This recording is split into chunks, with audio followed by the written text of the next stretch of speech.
আজকের গল্পটা হচ্ছে বেস্ট ফ্রেন্ডকে নিয়ে, যারা একই পাড়ায় একই সাথে বড় হয়েছে, একই স্কুলে একই ক্লাসে লেখাপড়া করেছে। একটু মনোযোগ দিয়ে শোনেন, আমাদের প্রত্যেকের জীবনে এমন একটা হলেও বন্ধু আছে, দুজনের প্রতিদিন কথা না হলে দিন কাটতো না।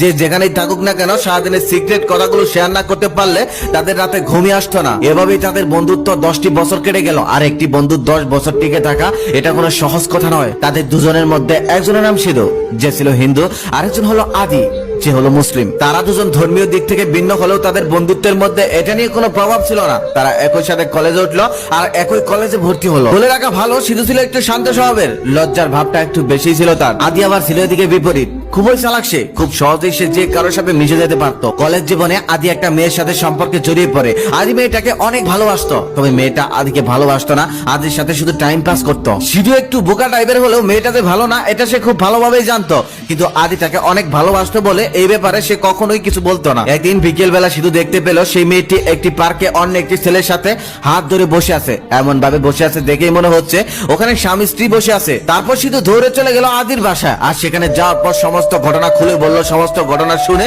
আদি রেগে গিয়ে সিধুকে মারলো এক থাপ্পড়। থাপ্পড়টা খাওয়ার পরেও সিধু কোনো প্রতিবাদ করলো না। আস্তে করে আদির বাসা থেকে চলে আসলো আর নিজের বাসায় এসে ডায়েরিতে লিখে রাখলো সেই থাপ্পড়ের কথা, একটি ব্যাড মেমোরিজ হিসেবে। তারপর প্রায় অনেকদিন কেটে গেল, তবে তাদের মধ্যে আর কোনো যোগাযোগ হলো না। আদি মেয়েটাকে এতটাই বিশ্বাস করতো যে কিনা 10 বছরের পুরনো বন্ধুটার কথাও বিশ্বাস করলো না এবং উল্টো তাকে থাপ্পড়ও মারলো। কিন্তু একদিন বিকেলে আদি নিজেই দেখতে পেল সেই মেয়েটি অন্য একটি ছেলের সাথে খুব ক্লোজ ভাবে ঘুরে বেড়াচ্ছে। এটা দেখার পর তার কান্না চলে আসলো। এক পর্যায়ে কেঁদেও ফেললো, কিন্তু তার কান্নার কারণ ওই মেয়েটি ছিল না। তার কান্নার কারণ ছিল তার বন্ধুকে এই মেয়েটির জন্য সে থাপ্পড় মেরেছে। তারপর আদি দৌড়ে চলে গেল সিধুর বাড়ির সামনে। সেখানে গিয়ে দেখলো একটি স্কুল মাঠে সিধু মন খারাপ করে বসে আছে। তারপর আদি তাকে জড়িয়ে ধরে কান্না করতে লাগলো আর বলতে লাগলো, বন্ধু তুই যা বলেছিলি সবই সত্য, ওই মেয়েটা খুবই খারাপ। সেদিন আমি তোর কথা বিশ্বাস না করে তোকে থাপ্পড় মেরে অনেক ভুল করেছি, তুই আমাকে ক্ষমা করে দে। তখনও সিধু রাগ করলো না, সমস্ত কিছু ভুলে গিয়ে উল্টো আদিকে সান্ত্বনা দিতে লাগলো। এটাই হচ্ছে প্রকৃত বন্ধুর উদাহরণ। বন্ধুত্বের মধ্যে রাগ, অভিমান, হাসি ঠাট্টা সবকিছুই থাকবে, তারপরেও দিন শেষে বন্ধুই হলো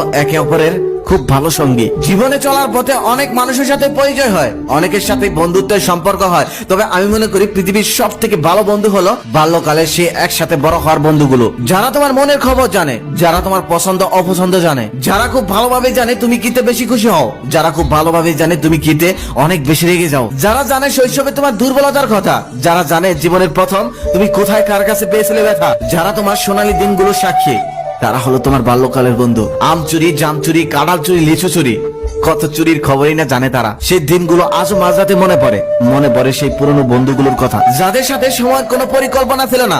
এক আড্ডায় দিন কেটে যেত, বাড়ির কথা মনেই থাকতো না। তবে জীবনের ব্যস্ততার জন্য আজকে আর সেই প্রিয় মানুষ